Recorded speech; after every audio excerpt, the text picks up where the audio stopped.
મારું નામ પૂજા છે. વાઇન. મારી જિંદગી એક સમય ખૂબ સુંદર હતી. હા. મારા જીવનમાં એક છોકરો આવ્યો, અર્જુન. એ મને ખૂબ પ્રેમ કરતો. અને હું પણ એને દિલથી પ્રેમ કરતી હતી. અમે એકબીજા વગર રહી શકતા નહોતા.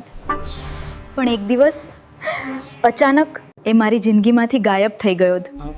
ના કોઈ સંદેશ, ના કોઈ ફોન.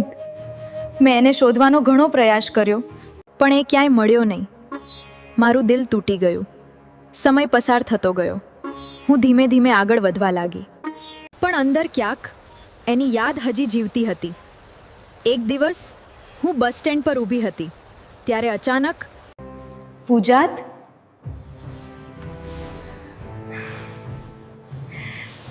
અર્જુન, તમે હવે કેમ આવ્યા?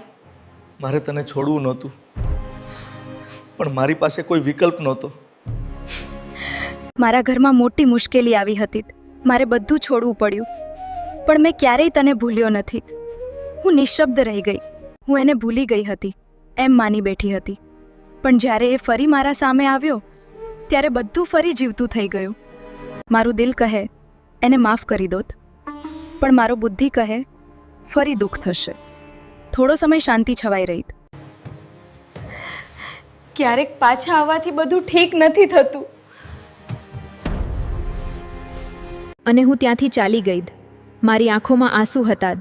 પણ આ વખતે મેં નિર્ણય દિલથી નહીં, પણ બુદ્ધિથી લીધો. ક્યારેક પ્રેમને છોડવું જ સૌથી મોટી હિંમત હોય છે. જો મારી વાર્તા તમને સ્પર્શી હોય તો લાઈક, સબસ્ક્રાઇબ અને શેર જરૂર કરજો.